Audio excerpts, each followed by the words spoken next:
കാട്ടുപന്നികൾ കപ്പയും ചേമ്പും വാഴയും നശിപ്പിച്ചു. ചെറുപുഴ കുണ്ടന്തടത്തെ വലിയ പറമ്പിൽ രവിയുടെ കൃഷിയിടത്തിലിറങ്ങിയ കാട്ടുപന്നികളാണ് നാശം വിതച്ചത്.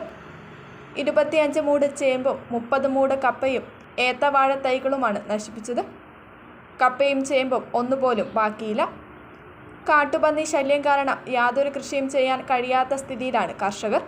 കാട്ടുപന്നികൾ നാശം വിതച്ച കൃഷിയിടം ചെറുപുഴ കൃഷിഭവൻ അസിസ്റ്റന്റ് കൃഷി ഓഫീസർ സുരേഷ് കുറ്റൂർ സന്ദർശിച്ചു. ഇതിനൊരു പോംവഴി കണ്ടില്ല എന്നുണ്ടെങ്കിൽ പൊതുവെ നമ്മുടെ കൃഷിയിടങ്ങൾ തന്നെ ഇല്ലാതാകുന്ന ഒരു അവസ്ഥയിലേക്കാണ് പോകുന്നത്.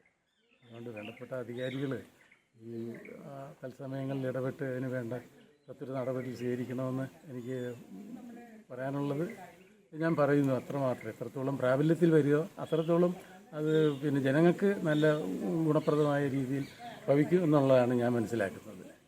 വേണ്ട അതിൻ്റെ അതോറിറ്റി എന്താണെന്നുള്ളത് ശക്തമായ ഇത് എൻ്റെ മാത്രം പ്രശ്നമല്ല, പൊതുവേ ഇവിടുത്തെ കൃഷിക്കാർ അനുഭവിക്കുന്ന ബുദ്ധിമുട്ടുകൾ കാർഷിക മേഖല, പ്രത്യേകിച്ചും നമ്മുടെ ഈ ഏരിയ എന്ന് പറഞ്ഞാൽ കാർഷിക മേഖലയാണ്. കാർഷിക വൃത്തി കൊണ്ട് ജീവിക്കുന്ന പറഞ്ഞതുപോലെ തന്നെ നമ്മുടെ കൃഷിഭവനുമായിട്ട് നിരന്തരം ബന്ധപ്പെടുന്ന ഒരാളാണ് രവി സാർ. അദ്ദേഹം സിൻഡിക്കേറ്റ് ബാങ്ക് മാനേജറായിട്ട് റിട്ടയർ ചെയ്തതാണ്. ഔദ്യോഗിക ജീവിതത്തിലുള്ള സമയത്തും കൃഷിയോട് അധികം താല്പര്യം പ്രകടിപ്പിച്ചാന്ന് നമുക്ക് മനസ്സിലാക്കാൻ സാധിച്ചിട്ടുണ്ട്.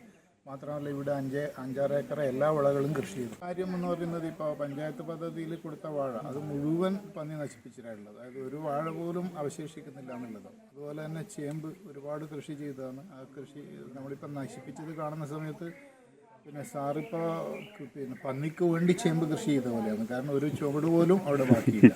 അതുപോലെ തന്നെയാണ് ഇപ്പോൾ മരച്ചീനി ഒന്നുമില്ല. സ്വന്തം ആവശ്യത്തിന് വേണ്ടിയാണ് കൃഷി ചെയ്യുന്നതെങ്കിൽ ഒന്നും അവശേഷിക്കുന്നില്ല. ഇന്നലെ മിനിയാന്ന് ഓരോരോ ദിവസവും വരുന്ന വാർത്തകൾ. രാവിലെ ഉറങ്ങി എണീച്ച ഉടനെ തന്നെ കൃഷിഭവൻ്റെ വാട്സപ്പ് ഗ്രൂപ്പിൽ ആദ്യം നമ്മൾ കാണുന്ന വാർത്ത തലേദിവസം പന്നി നശിപ്പിച്ച കൃഷിയിടങ്ങളെക്കുറിച്ചാണ്. അപ്പോൾ ഇതിലിപ്പം നമ്മൾക്ക് എന്ത് ചെയ്യാൻ പറ്റും എന്നുള്ളതിനെക്കുറിച്ച് നമുക്കിപ്പോൾ ഈ പറഞ്ഞതുപോലെ സംരക്ഷിക്കുന്നതിനുണ്ട് കൃഷിക്കാരുടെ ഒപ്പം നിന്നുകൊണ്ട് അവരുടെ ബുദ്ധിമുട്ടുകളും അവർ നേരിടുന്ന വിഷമങ്ങളും സർക്കാരിലേക്ക് എത്തിക്കുക എന്നുള്ളതും, അതിനപ്പുറത്തേക്ക് സർക്കാർ ഇപ്പം ഇതിന് വേണ്ടുന്ന പരിരക്ഷ നൽകുന്നത് ഇൻഷുറൻസിലൂടെയാണ്. അപ്പോൾ കൂടുതൽ കൃഷി ചെയ്യുന്നവരോട് ഇൻഷുറൻസ് ചെയ്യാൻ വേണ്ടി, വിള ഇൻഷുർ ചെയ്യാൻ വേണ്ടി, ഇൻഷുർ ചെയ്ത് കഴിഞ്ഞാൽ മാത്രമേ ഈ വന്യജീവിയുടെ ആക്രമണത്തിന് പരിരക്ഷയുള്ളൂ.